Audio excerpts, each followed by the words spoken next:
Congress party का पुराना इतिहास रहा है कि देश के हितों से ज्यादा उनको विदेशी हितों की चिंता रहती है। भले ही वो कांग्रेस पार्टी के संस्थापक एओ ह्यूम को ले लीजिए, भले ही वो कांग्रेस पार्टी के जो गुप्त समझौता चाइनीज कम्युनिस्ट पार्टी से हुआ उसको ले लीजिए, भले ही वो जॉर्ज सोरस जैसे लोगों से गुप्त मीटिंग को ले लीजिए, और भले ही वो हिंडनबर्ग रिपोर्ट को ले लीजिए। कांग्रेस पार्टी कभी भी देश के हितों के साथ नहीं खड़ी होती, विदेशी लोगों की, विदेशी ताकतों के हितों के साथ खड़ी होती है। और आज ये विदेशी ताकतें क्या चाहती है?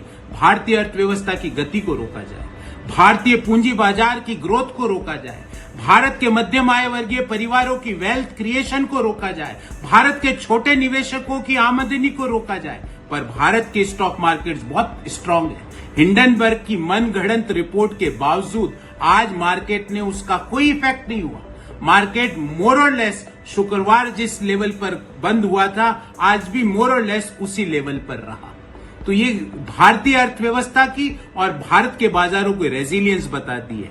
आज देश के लोग कांग्रेस पार्टी से 4 मुख्य प्रश्न पूछना चाहते हैं कि क्यों 2014 में मात्र देश में 2 करोड़ 20 लाख डीमेट अकाउंट थे, जो आज बढ़कर 15 करोड़ हो गए। पिछले 10 वर्षों में 15 गुना की बढ़त क्यों हुई?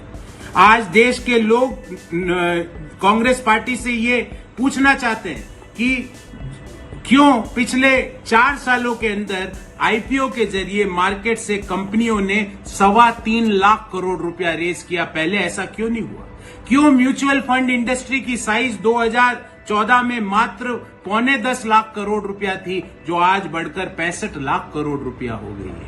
देश के लोग कांग्रेस पार्टी से यह भी पूछना चाहते हैं कि आपकी और एनला चेंग मार्क किंडन एंटरप्राइज का कांग्रेस के साथ क्या रिश्ता है? कांग्रेस का ओसीसीआरपी की संस्था के साथ क्या रिश्ता है? कांग्रेस का Soros funded Open Society Foundation के साथ क्या रिश्ता है? क्यों कांग्रेस पार्टी हिंडनबर्ग रिपोर्ट के आने के चंद मिनटों के अंदर ट्वीट कर देती है, पर बांग्लादेश में जब सैकड़ों हिंदुओं के नरसंहार हो रहा है तो कांग्रेस पार्टी अपनी चुप्पी साधे हुए बैठी है? क्यों कांग्रेस पार्टी को ऐसा क्या उनका रिलेशनशिप है कि हिंडनबर्ग रिपोर्ट जैसे ही रिलीज होती है उसके चंद मिनटों के अंदर कांग्रेस पार्टी के नेता ट्वीट कर देते हैं? क्या हिंडनबर्ग पहले कांग्रेस पार्टी को रिपोर्ट भेजता है और कांग्रेस पार्टी उसके पोस्टर बनाती है, उसके बाद रिपोर्ट रिलीज होती है? देश ये भी जानना चाहता है कि जो राहुल गांधी जी ने चाइनीज कम्युनिस्ट पार्टी के साथ समझौता किया, उसका मसौदा क्या है? देश ये जानना चाहता है। क्यों कांग्रेस पार्टी आज मोदी जी का विरोध करते करते इस लेवल पर आ गई कि वो देश की आर्थिक प्रगति का विरोध करने लगी है?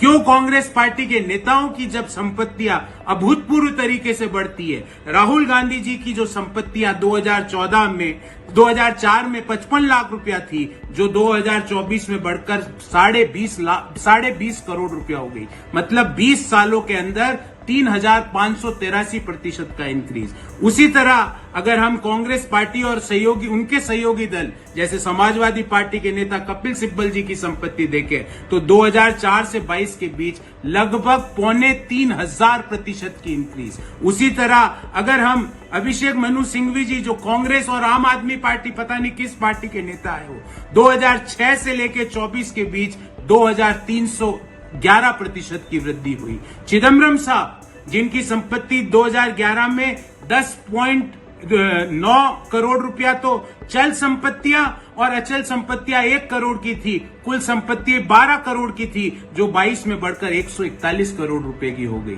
देश के युवाओं को ये फॉर्मूला कांग्रेस पार्टी कब देगी? और क्यों भारत की आर्थिक प्रगति, भारत के बाजारों की प्रगति के खिलाफ कांग्रेस पार्टी हिंडनबर्ग के साथ खड़ी है, देश की प्रगति के साथ नहीं खड़ी है? ये रिश्ता हिंडनबर्ग और कांग्रेस का ये रिश्ता क्या कहलाता है? अगर आप ये वीडियो YouTube पर देख रहे हैं तो हमारे चैनल को सब्सक्राइब करें और बेल आइकन को दबाना ना भूलें। अगर आप Facebook पर ये वीडियो देख रहे हैं तो हमारे पेज को लाइक करें।